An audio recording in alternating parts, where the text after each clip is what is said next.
Sabe, em questão de horas, uma única ordem judicial tem o poder de paralisar completamente toda a operação de uma empresa. Pois é, sejam muito bem-vindos a esta nossa análise de hoje. Olha, é inegável, a gente entende perfeitamente a pressão imensa, quase sufocante mesmo, que gestores e empresários sentem quando o peso das dívidas bancárias corporativas bate a porta. Quando os recursos começam a secar, o cenário parece, bem, incrivelmente desanimador, não é? Mas o nosso foco hoje é exatamente destrinchar como é possível virar esse jogo, reduzindo essas dívidas e, claro, protegendo o seu patrimônio com muita inteligência e estratégia.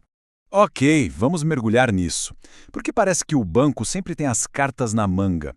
Bom, quando uma empresa entra em dificuldade financeira, o tempo, de repente, passa a ser o ativo mais valioso de todo o negócio. Cada dia que passa sem uma estratégia muito bem definida faz com que o risco de ter contas bloqueadas, perder patrimônio e ficar frágil nas negociações aumente absurdamente. É por isso que, de cara, parece que o credor sempre larga na frente. E para ser sincero, existe uma razão muito clara para isso. É que rola um desequilíbrio de forças profundo aqui. De um lado, você tem o banco, com um poder financeiro simplesmente colossal, acesso a informações privilegiadas e instrumentos jurídicos que deixam eles agirem quase que na mesma hora para garantir o dinheiro deles. Do outro lado, fica a empresa endividada, com os ativos totalmente vulneráveis, o fluxo de caixa no limite da pressão e a própria sobrevivência do negócio ameaçada por essas cobranças mais agressivas. Mas aí entra a virada de chave. Para que qualquer negociação seja de fato justa, a gente precisa de um binômio vital: tempo e controle. A gente precisa buscar o tempo jurídico necessário para alongar o prazo dessa dívida e dar aquele fôlego financeiro que a empresa tanto precisa. E, simultaneamente, é absolutamente crucial assumir o controle da situação. Isso reduz a capacidade do banco de agir de supetão e neutraliza aqueles bloqueios terríveis que paralisam tudo. Essa, pessoal, é a base estratégica de qualquer defesa que realmente funciona. Agora, o que é realmente interessante analisar aqui é como essa união de tempo e controle sustenta uma metodologia super validada baseada nesses 4 pilares jurídicos. E veja bem, não estamos falando de conceitos teóricos de livro, tá? Eles formam, na prática, um verdadeiro escudo, um passo a passo, para proteger a empresa endividada e trazer ela de volta para um cenário de estabilidade.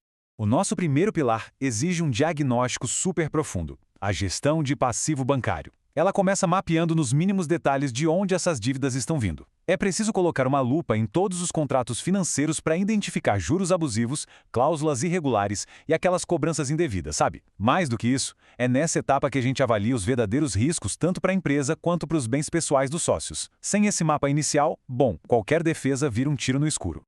Já o segundo pilar é o que garante que o coração do negócio continue batendo. A proteção patrimonial e operacional foca em blindar de um jeito totalmente legal e transparente os bens da empresa e o patrimônio pessoal de vocês, os sócios.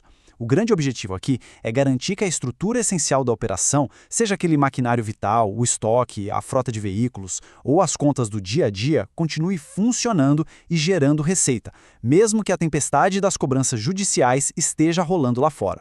E quando a briga já foi parar na justiça? Aí entra o nosso terceiro pilar, o contencioso estratégico. Gente, essa não é uma defesa passiva onde a gente só espera o golpe, de jeito nenhum. A ideia é usar instrumentos legais pesados para suspender bloqueios o mais rápido possível, questionar encargos absurdos e substituir aquelas garantias que estão sufocando a empresa. Essa postura mais ativa é o que neutraliza as ações agressivas dos bancos e simplesmente corta o embalo deles de avançarem automaticamente sobre os ativos do seu negócio. Então, o ponto crucial é exatamente este. Depois que você aplica esses 3 primeiros pilares, o banco perde aquela força esmagadora que ele tinha lá no início.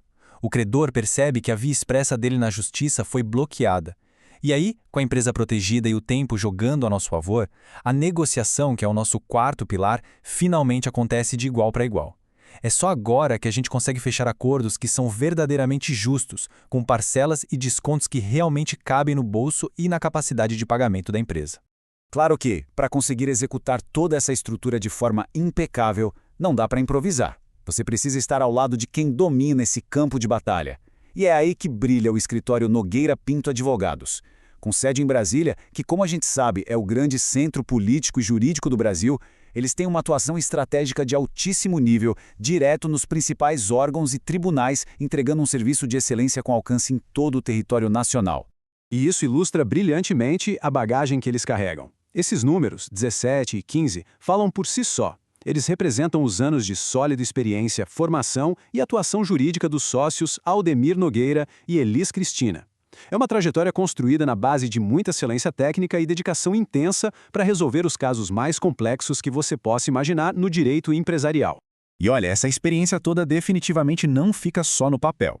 A habilidade da Nogueira Pinto Advogados em lidar com pedreiras fez com que eles conquistassem a confiança de gigantes absolutos do mercado. Nós estamos falando de nomes de peso mesmo, como Ambev, Samarco e Votorantim.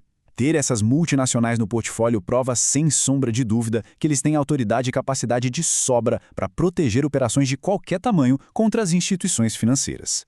Mas os resultados práticos de toda essa estratégia a gente vê mesmo na voz de quem já precisou desse resgate. Olha só essa avaliação do Igor.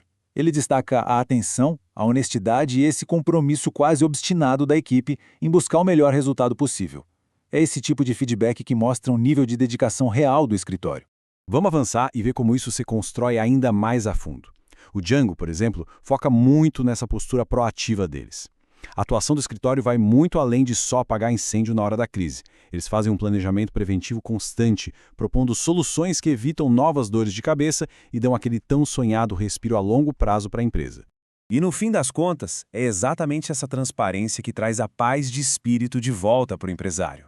Quando um cliente diz que a equipe passa segurança e credibilidade, aliadas a uma defesa técnica ímpar, a gente entende o que separa um escritório comum de um verdadeiro parceiro de negócios. A Nogueira Pinto transforma aquele cenário de terror e pressão bancária em um caminho técnico, altamente seguro e, acima de tudo, racional.